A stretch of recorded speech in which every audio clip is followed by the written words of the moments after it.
नमस्कार, मैं हूं विशाल पांडे। कल रात ईरान ने इजराइल पर मिसाइल से हमला किया, जिसके बाद से इजराइल बदले की बात कर रहा है। पूरी दुनिया की नजर इजराइल की तरफ है कि आखिरकार इजराइल करने क्या वाला है। इस स्पेशल शो में हमारे साथ हमारे वरिष्ठ सहयोगी संदीप चौधरी मौजूद रहेंगे। आशीष कुमार सिंह हमारे साथ में हैं और दुनिया को इजराइल की स्ट्रेटजी बताने के लिए भारत में इजराइल के राजदूत रुबिन अजार इस वक्त एबीपी न्यूज के स्टूडियो में मौजूद हैं। रुबिन अजार जी, आपका बहुत स्वागत है एबीपी न्यूज के स्टूडियो में। तो आप देखिए, इस वक्त इजराइल जो कि सबसे ज्यादा चर्चा में है, पूरी दुनिया जानना चाहती है कि आखिरकार इजराइल क्या करने वाला है, और इसका सबसे सही जवाब भारत में इजराइल के राजदूत से बेहतर कोई नहीं दे सकता। लेकिन सबसे पहले इस युद्ध से जुड़ी 10 बड़ी बातें आपको बताते हैं। पहली बड़ी बात, ईरान ने 200 से ज्यादा मिसाइलों से इजराइल पर हमला किया है। ईरान ने कहा है कि नसरल्लाह की मौत का बदला लेने के लिए यह हमला किया है, जबकि इजराइल ने कहा है कि ईरान ने बहुत बड़ी गलती कर दी, कीमत चुकानी होगी। उत्तरी इजराइल में हिजबुल्लाह ने 2 मिनट में 40 मिसाइल दागी है। ईरान ने इजराइल के 11 लोगों की हिट लिस्ट जारी की है। इजराइल के हमले में सीरिया की एंकर सहित 9 लोगों की मौत हुई है। जर्मनी ने कहा है कि ईरान पूरे क्षेत्र में आग लगा रहा है। वहीं भारत ने एडवाइजरी जारी कर ईरान जाने से बचने की सलाह दी है। मिडिल ईस्ट में अतिरिक्त सैनिक भेजेगा फ्रांस, और यूएन महासचिव पर इजराइल ने बैन लगाया है। ये अब तक की 10 बड़ी बातें हैं, और मैं अब चाहूंगा सीधे जो इजराइल के राजदूत हैं हम उनसे अपने संवाद की शुरुआत करें। हमारे वरिष्ठ सहयोगी आशीष सिंह और संदीप चौधरी जी हमारे साथ में। Ashish ji. So first of all, really grateful that you took time out, Ambassador, to visit our office. Excellency, my first question, I want to begin asking you, the fact that Iran said that they attacked Israel in self-defense, are we on the verge of war, or the war has begun? And Excellency, how far will Israel go to avenge this? Namaste. Namaste, sir. मेरे प्रिय भारतीय दोस्तों, thank you for asking this question. I'm happy to be here. What Iran did yesterday is an unprecedented barrage of missiles, 181 missiles that were fired directly from Iran to Israel, in a barrage of missiles that is unprecedented by history. And we have the best defense system in the world. We have managed to thwart that attack with the help of our American friends, with the help of our neighbors. But this was an attempt to do something directly after a failure of attacking Israel for the last 30 years through their proxies. You know, this regime has been using our Arab neighbors to fight against us, thinking that they can stay clean. That if we destroy Hamas, if we destroy Hezbollah, they will be able to target us. But this is not going to be possible for them. They cannot continue to be impune, and they will have to pay a price for their aggression.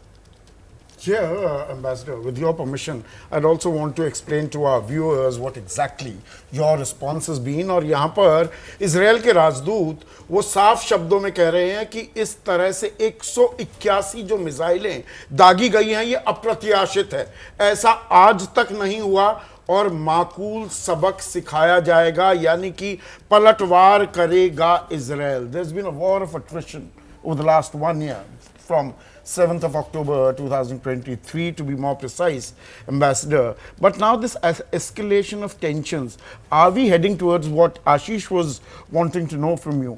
Are we heading towards a full-fledged war in the Middle East?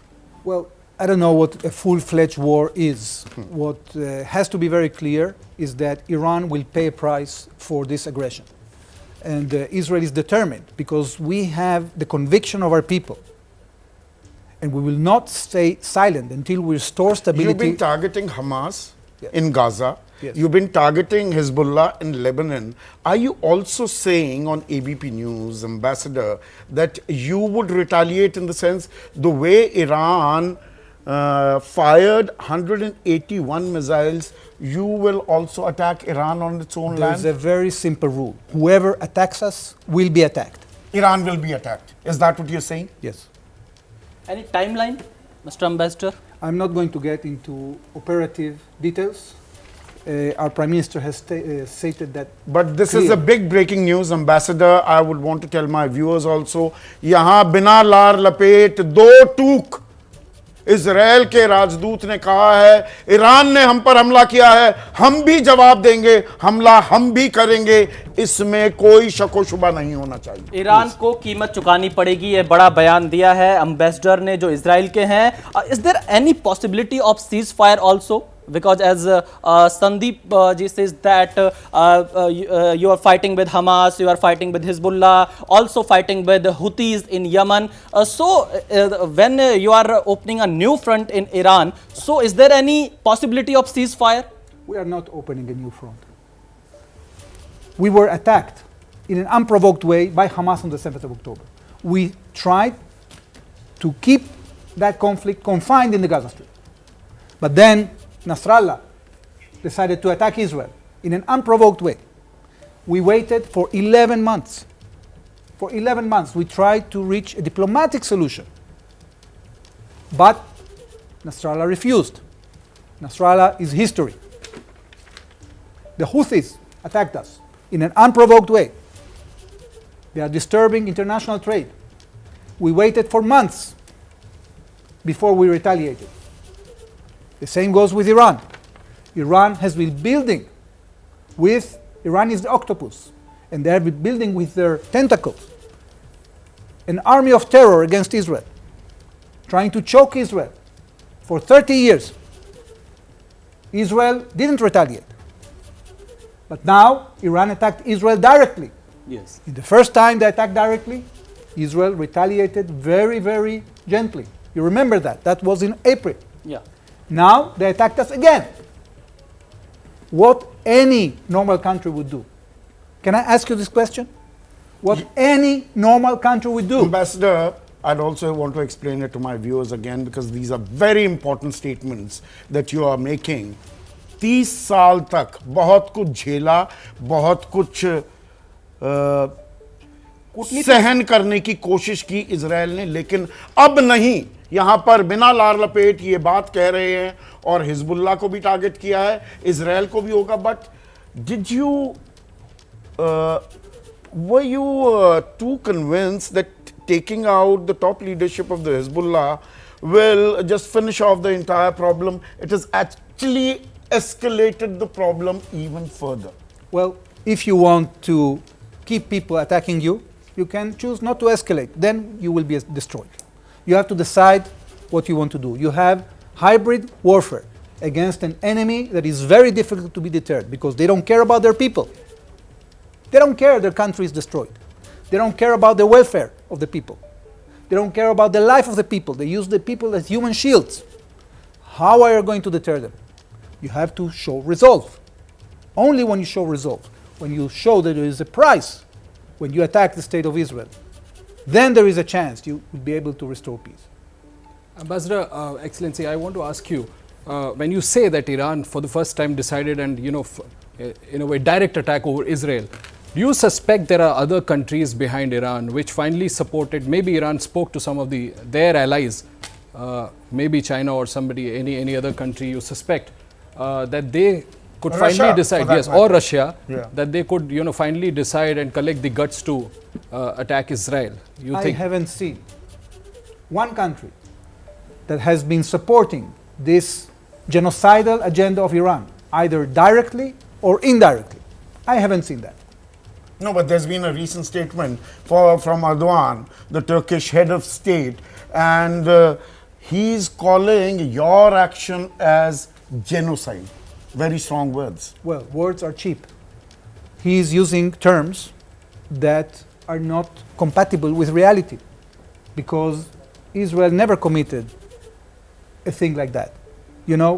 When the Gaza Strip came to Israel's control in 1967, do you know how many Palestinians were there? Less than 200,000. Do you know how many Palestinians are there now? More than 2 million. What kind of genocide is that? I think यहाँ मैं दर्शकों को बताना चाहूँगा, Erdogan जो Turkey के तुर्की के राष्ट्राध्यक्ष हैं, उन्होंने जो इजराइल कदम उठा रहा है उसको नरसंहार की संज्ञा दी है। यहाँ पर राजदूत ये कह रहे हैं कि वर्ड्स आर चीप, कि शब्द तो कोई भी इस्तेमाल कर ले, लेकिन अगर हम पृष्ठभूमि देखें 1967 से जो चलता आ रहा है, तो बात एक होलिस्टिक वे में पूरा खाका समझने की जरूरत है। But having said that, Ambassador, the biggest arbiter of peace on the international platform is the UN, the United Nations. And the United Nations Secretary General has just been declared a persona non grata by your foreign minister, that he is a stain on the UN. You're not willing to accept even the UN. They are telling you to go slow and make efforts towards peace. But there seems to be a certain sense of warmongering in your statements. Well, when you have a situation in which a fanatical, genocidal, radical, theocratic Islamic state is trying to destroy the state of Israel and firing an unprecedented historical barrage of missiles that was never fired against any country in the history of the world, the UN Secretary General is not even condemning it. Can you imagine that? It's absolutely unacceptable. You have a situation in the UN in which the system is rigged. There is a majority of countries, many countries, dictatorships that are grouping to extort other countries in order to create cooperation on different issues, and are appointing people that are biased against the state of Israel. And you see it in different agencies. Look at UNRWA. This is an agency that was created in 1948 to perpetuate the conflict between Israel and the Palestinians. And this organization is employing terrorists. We saw 3 days ago the main teacher that was in charge of the old education system in Lebanon, 39,000 students. He was the head of the Hamas terrorist organization in Lebanon. But he was receiving salary from the UN. I'm asking you, how can the UN, that was built to promote peace in the world, is financing terrorism? Yes. But Can Ambassador you Azhar, just a second, Vishal. Yeah. Ambassador Azhar, is it a case of only giving one side of the story? Isn't it a fact, a lot of people raise this issue, when you're bombing Hamas, you call it a terrorist organization. India hasn't yet declared it as a terrorist organization. Is that a concern for you? One. And second, when you're targeting the so-called terrorist organization, there are innocent lives which are also being taken. Kids are getting killed and women are getting killed. Isn't that also a fact? Well, this is a very tragic fact, and Israel actually has performed in an outstanding manner in order to keep people out of harm's way, in order to warn people to leave. You can see now in the Dahya in Beirut how people are being warned to leave the buildings that are being used to store weapons. People leave the buildings, and then only then Israel fires at the buildings, including, as we know, that there are terrorists there that are getting away and they are escaping, but we are sparing human life.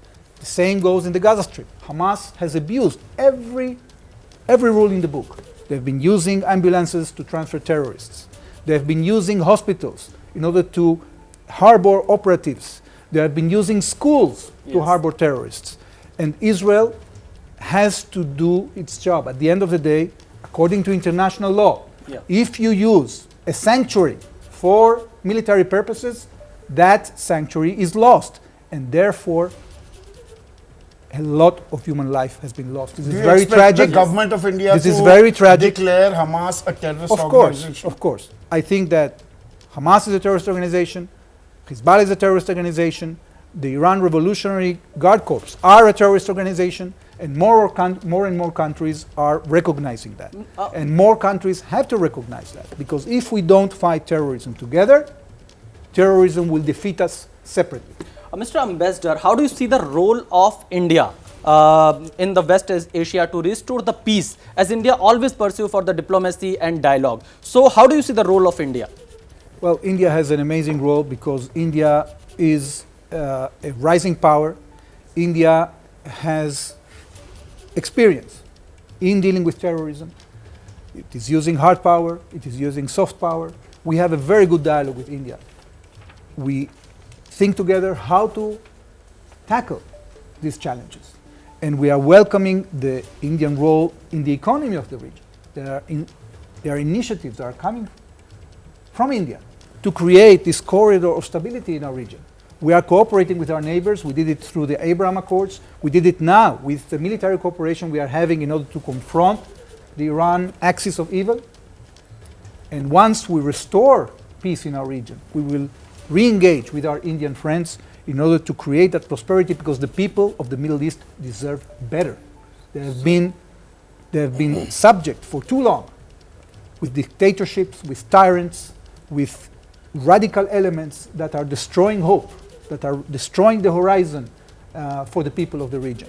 And we are looking forward to engage with India in repairing this situation. Excellency, ये मैं समझा दूं कि विशाल आपके जवाब में ambassador कह रहे थे कि जब वो इस मसले को रीजनल इस मसले को सुलझा लेंगे उसके बाद भारत के साथ काम करना इजराइल प्रेफर करेगा, यानी इमीडिएटली भारत का कोई भूमिका मुझे लगता है कि अभी फिलहाल नहीं देख रहे। Excellency, I have two questions to ask to you.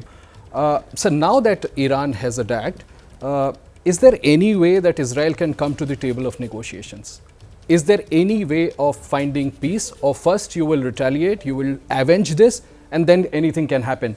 Secondly, sir, this sheet of paper must have come to your notice that this is the Ministry of Intelligence of Iran, which says that they will go ahead and execute even your Prime Minister and all the top officials. If this is the paper we have shown, this is Ministry of Intelligence of Iran, which kind of openly threatens you yet. So how are you going to deal with it, sir? Well, your first question had to deal with, your first question was about? Sir, I said, when are you, or if at all, Israel is going to come to the negotiations table? Israel has utilized every opportunity that it was given to bring peace. We did peace with Egypt more than 40 years ago. We did peace with Jordan. We did peace with the UAE, with Bahrain, with Sudan, with Morocco, because the Israeli people are a peace-loving nation. We have a challenge, because these people, these radicals, they don't want to negotiate. They just want to negotiate our demise. They want to see us dead. They want Israel, as the leader of Iran has said, that Israel is a rotten society, that he wants to destroy Israel. How can you negotiate with people like that? So there's no way of negotiation. Well, we trust that the Iranian people are much smarter than this fanatical leadership that has taken them hostage. We trust that one day will come when the Iranian people will rise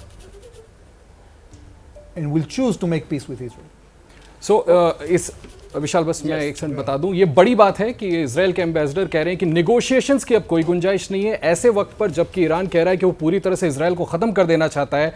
Iran के साथ फिलहाल मध्यस्थता का कोई scope नहीं है। विशाल, और शांति के लिए बहुत कुछ प्रयास किए, ये भी यहाँ पर एक और चीज, कट्टरपंथी लोग हैं ये, they are radical fundamental forces out to destroy Israel, is what ambassador you said, but there is another point of view. You had the second question. Yeah. The second question was regarding regarding the threat to decimate. We have been wipe out your top leadership. We have been not only threatened by Iran. Iran has been investing billions and billions of dollars in killing Israelis. Do you think we are afraid by one statement of these people? These people that have proven that are completely inefficient. These people that have completely failed the Iranian state system. These people that are oppressing their own people. These people are not even capable of supporting their proxies, and now are trying to celebrate all kinds of barrage of missiles that is completely ineffective. This is not worth. So what Ambassador Azhar is saying कि जो Iran की धमकी है कि प्रधानमंत्री Netanyahu को साफ कर देंगे, उनको ख़त्म कर देंगे, टॉप लीडरशिप जो उनकी फोर्सेस की है उनको नेस्तनाबूद कर देंगे, कि ये गीदड़ भभकी है। पर Ambassador Azhar, there is another point of view. When you call the leadership of Iran fundamentalistic or radical, a lot of people are also of the opinion that this escalation of tension has a lot to do with the domestic politics of Israel. Also, Benjamin Netanyahu ratings were plummeting and he needed something. That robust nationalism came to his rescue. Well, I'll tell you a secret. Maybe you don't know that. In Israel, we have conscription. That means that the people of Israel, people like me, people like my kids, people like my colleagues, they serve in the army. Do you think that the soldiers or the generals of the army will be subject to any kind of personal political agenda? This is ridiculous. Yeah. This is not how the Israeli system works and how the Israeli cabinet makes decisions. And therefore, this is completely baseless. Now, on the other hand, I'm not just accusing the Iranian regime. They are the ones that are killing women for not wearing scarves. Is this an Israeli invention? No, it's their invention. These are people that, in order to impose their way of thinking, are willing to kill. But I want to be positive. I want to be optimistic. And I'll tell you why.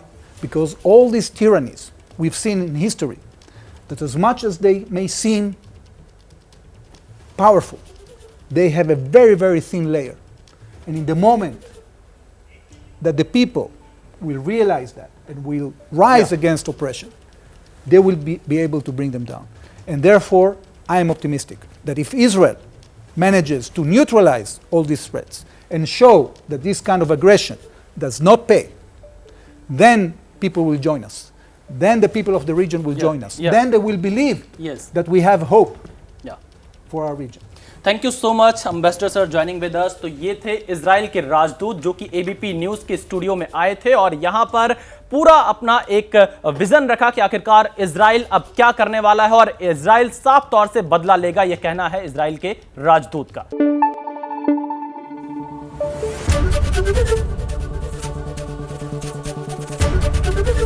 ABP news आपको रखे आगे।